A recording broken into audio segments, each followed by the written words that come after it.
Hi everyone, I'm here with Anthony Rizzuto of the Seafield Treatment Center, and welcome to the Anti-Drugs Show. Thanks for being here, Anthony. Hey Dave, nice to see you. Let's just start off with, first of all, where is the Seafield Center? It's around Long Island? Yeah, Seafield is a pretty big organization. We have a 90-bed inpatient detox and rehab, which is located out in West Hampton Beach. Yeah. And then we have 5 outpatient facilities: Mineola, Amityville, Patchogue, Medford, and Riverhead. And then we have approximately 22 sober homes with about 280 beds. So we're primarily a Long Island-based organization. We've been in business for about 27 years now. Very good. How widespread would you say the problems of heroin and OxyContin are in society on Long Island today? Well, I can tell you that on Long Island it's very bad. I can tell you it's not limited to Long Island. I have a bunch of different things that I'm involved in, and I can tell you that one of the things that I'm involved in has me going around the state. And right now, one of the hardest hit spots is Staten Island, with Long Island running a close second, and then Brooklyn being in third. So the problem is, as the CDC has said, epidemic proportions. The Department of Health has said that it is one of the number one public concerns that we have when it comes to health, one of the number one health concerns. And it's primarily what we're seeing, and I can just speak from Seafield's perspective, is over the last few years, the increase in patients between the ages of 17 and 27, primarily opiate addicted, meaning painkillers, Vicodin, Percocet, OxyContin, and heroin, has gone through the roof. It is incredible, the increase. We still see alcohol, marijuana, cocaine, ecstasy, all the other things that we've seen, but there has been a huge spike in the increase of painkillers and heroin. Is that attributed to the prevalence of these things on the street, or is it some kind of social trend that's driving it? Right. What I would say is that there's numerous factors. One of the things that myself and others in the treatment community have found is, in part, it is due to medications being prescribed readily for people's pain, which there's a whole history behind that. Years ago, there was people who sued doctors because their pain wasn't being treated properly.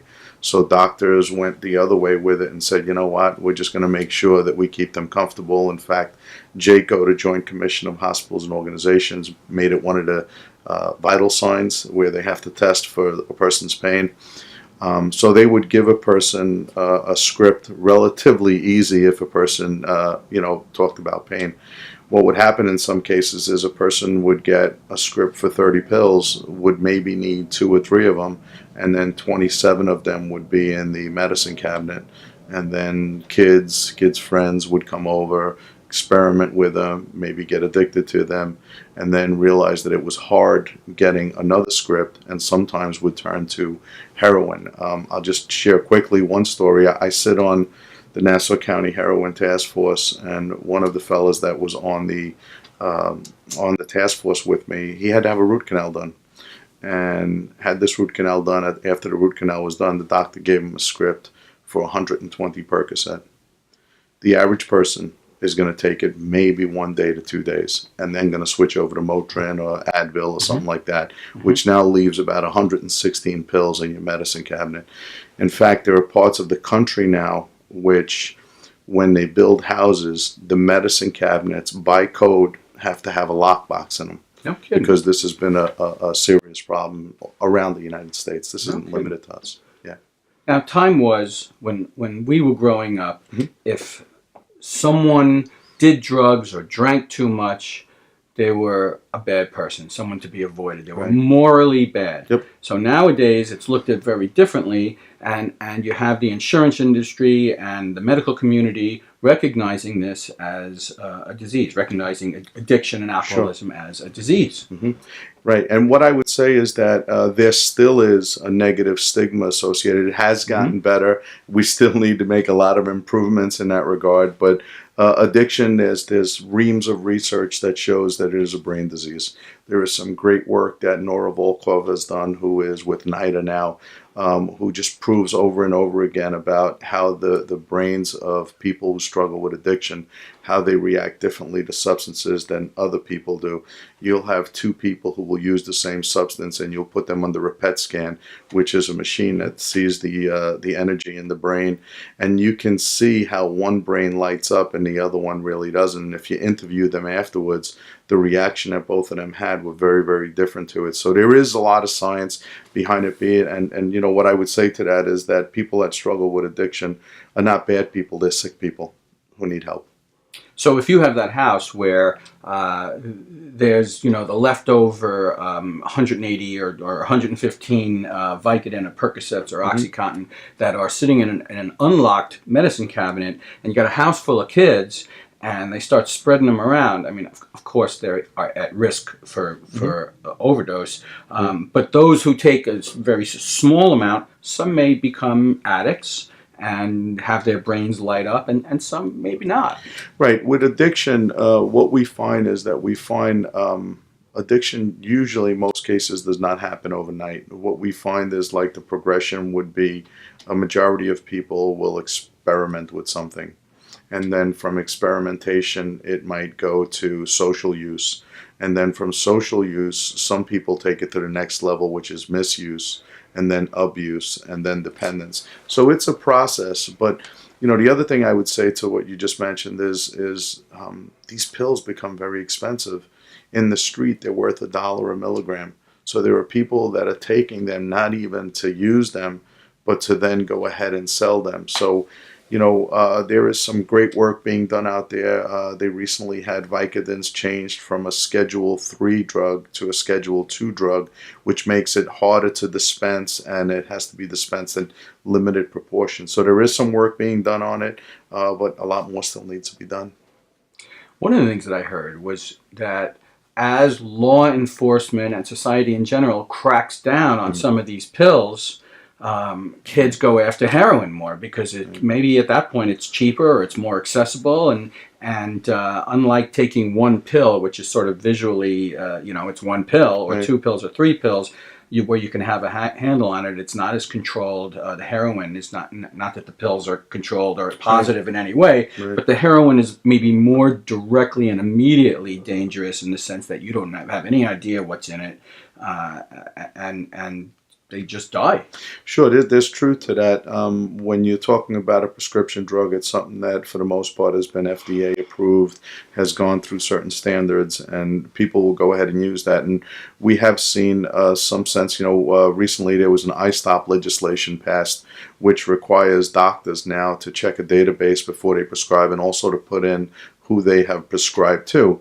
Because one of the things that was happening was people were doctor shopping. They were going to this doctor, then they were going down the block and getting another script, and then they were going out down the other block. So this I-Stop legislation really helped in preventing that. But one of the problems is when you go ahead and you take away the supply, because what happens is there's something called tolerance. So one pill might work for me today and tomorrow, but eventually one pill doesn't get me the same effect. So then I need to use more. And if you don't have a script, buying it on the street can become very expensive. Heroin has been flooded into the market, which has brought the price down dramatically. So there's two things that's happened. One is the price of heroin is relatively cheap, and secondly, the purity of it has gone up tremendously. Now, most human beings are afraid when it comes to needles. And my experience with a lot of the clients that we've worked with, they never imagine that sticking a needle in their arm. One of the things that's happened because of the purity of heroin is that they're able to sniff heroin. And once they sniff heroin, then it's only a matter of time until they make that switch. Because intravenously is where they get the biggest, so to speak, high or rush. Mm-hmm. And what we're talking about is when you take a painkiller, your dopamine levels in your brain spike. That's what they're addicted to. And when you intravenously use heroin, it spikes, and they're always chasing that same effect, that same feeling. The thing with heroin is that the tolerance builds up real quickly. And what starts off where one bag or two bags might be sufficient for you quickly grows. And then when it grows, then it starts getting really hard to maintain that habit. So either they need to go to a detox and or treatment, or what ends up happening is you'll hear stuff like the pharmacy shootings. You'll hear crime start increasing. You'll hear people stealing from their The family. level of desperation is really Oh, high. absolutely. Yeah. Absolutely. Because the withdrawal from both opiates and painkillers is brutal.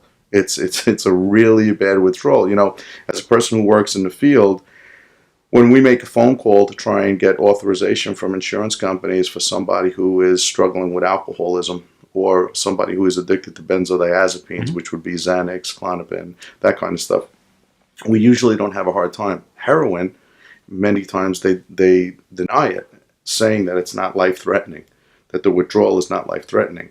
If you have ever seen anybody withdrawing from a 20-bag-a-day habit of heroin or of pills, it might not be life-threatening, but what they are willing to do is life-threatening to either themselves or to somebody else, because they get into a survival mode. They feel like they are dying. They feel like their bones are breaking, and they become very irrational with what they're willing to do. So I've heard said that this is a disease that not only affects the person who's sick, but affects their families, affects the community around them, affects, you know, whoever they might be robbing. It affects all. It has all kinds of tentacles that really spread and can hurt a lot of people beyond themselves. And that's a great point. I'm glad you bring that up, because there's no doubt that the disease of addiction is a family disease.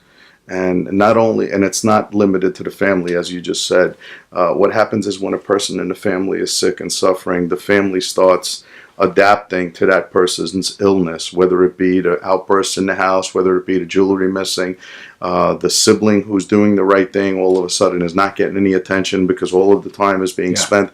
So that's one example. It's not a healthy family structure. No, the mother and the father sometimes start going at it because both of them really love this kid, but one person thinks we should be handling it this way. The other one says, no, we got to talk to him, and that starts causing some problems. But then you mentioned also in the community, and this is one of my things, because if you don't struggle with addiction, and if you're not impacted by this, a lot of times you say, you know what, it's not my kid, it's not my husband, it's not my wife, and it's really, you kind of put on the back burner. The reality of it is that addiction affects each and every one of us. You look at that Medford shooting that happened. Somebody was in there minding their own business, going to buy some cough syrup for their loved one, and they never made it home. You look at how many people are driving, minding their own business, and somebody under the influence. I'm thinking about the Katie Beers situation a few years back when the gentleman rode the wrong way on the Meadowbrook. You know, that family was celebrating. Those people are part and parcel of this community. That family was celebrating a wedding, and they didn't know. And I'll go one step further. The gentleman who did it, when he ordered his first beer, and I talk about this in group all the time with the clients, when he ordered his first beer, he had no idea what was going to happen 5 hours later, 6 hours later. And I can tell you that many of addicts or alcoholics, they will tell you that I'm only going to do this, or I'm only going to do this, or I swear I won't do it anymore. They'll tell their loved ones. And some of them, if you connect them to a lie detector at that moment, they would pass. They truly believe this time is going to be it. And within a short period of time, and just to kind of go a little further, if you are a person that struggles with an addiction to peanuts or fish, and you experience your throat closing and not being able to breathe, you know what? You probably will not need to go to treatment to not do it again.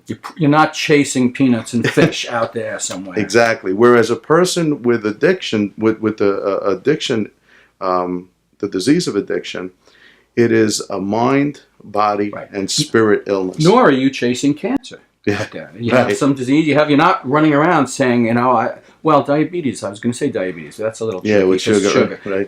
But still, it has its tentacles in a lot of different aspects of our life, from the child who has the propensity to this, to the family, to the community. So let's back up a second and let's talk about that young person who is, you know, wants to be liked by his friends or her friends, and one of the friends comes out with these pills and say, oh, we're all doing these. Come on, let's go. That's what we're doing tonight. And it's really, maybe things aren't so happy at home, and it's important to be with the friends. Way before we get to robbing anybody or get to, God forbid, with death, how do you start with this person? What do they do? What does a young person do? Right, it's a good point. When you're 14 or 12. I honestly, I think that the discussion needs to happen before that happens. I think that being able to, I know that a lot of colleagues believe in prevention, which I do as well. And being you got to try. Right, and being able to put prevention programs in schools, I think would be something that would be really beneficial. And what you can do is you can provide an environment for your kids to be able to prepare them for peer pressure is going to come your way, being true to yourself. Most of the times what I see in cases like that is insecurities, low self-esteem, and wanting to be a part of, wanting to fit in. I think to some extent, in at least parts of society, that has changed. I remember in third grade that they brought around this a box of, I don't know if it was DARE, but it was a police program of some kind. Maybe it was DARE. And they brought around drugs, and they showed everybody drugs. And I kind of remember not really knowing what they were talking about. Like these things, it's like bits of my lawn. Why would I ingest this? And then, later on, as a teenager, seeing these things, and my impressions were very, very different later on. And connecting that stuff I saw that they brought around to what was going on as a teenager, it was very hard to make that connection. Sure. But I do think in society in general, whatever you might think of Oprah or Dr. Phil, these kinds of, there's a lot more awareness on a lot more levels than there was, 30 years ago, 40 years ago. But on the other side of it, not to say it's great, right? But on the other side of it, we have the internet, and we have some of the programming that is exhibited on our TV, and video games, and some of the stuff. It's just, so here's what I'll say from experience of working with clients. Clients will tell me that, you know what, the first time I used drugs, they will tell me, I was afraid. I didn't want to do it. I knew it was no good. I knew I shouldn't do it. They might not even have liked it the first time. Yeah, that was one side of it. But the other side of it was, I wanted so bad to be cool and belong in this group that knowledge and that fear went out the window for a need to be accepted and a need to be wanted and a part of. And it became really difficult because these were now people that didn't have the knowledge. So I think that there are a lot of different pieces to this. What I would say is that, parents having this conversation young with kids and preparing. I'm a believer in sports. I'm a believer in keeping kids occupied and keeping them busy and engaged and stuff, and also keeping an eye on, who the friends are, and making sure that they have similar goals, that they want to do similar things, because kids sometimes could have a really tough time. It's tough growing up today. Today, if you look at it, the world is moving at such a fast pace. We have so many kids that are struggling with anxiety. Mm-hmm. And the world is moving at such a fast pace, but the coping mechanisms are not keeping up. And that's where you run into the problem. Right. And we turn on the TV or the internet or our phone or whatever the case may be, and we see scary stuff. Right. And when you're 14, it's one thing to be 50 and see scary stuff. Right, you can process it away. Right. You can talk to someone, but when you're 12, you don't even know what you're feeling sometimes. You're just feeling a lot of stuff, and you just want to explode, and this thing comes along, and someone says, here, take this, like Alice in Wonderland, and that changes everything.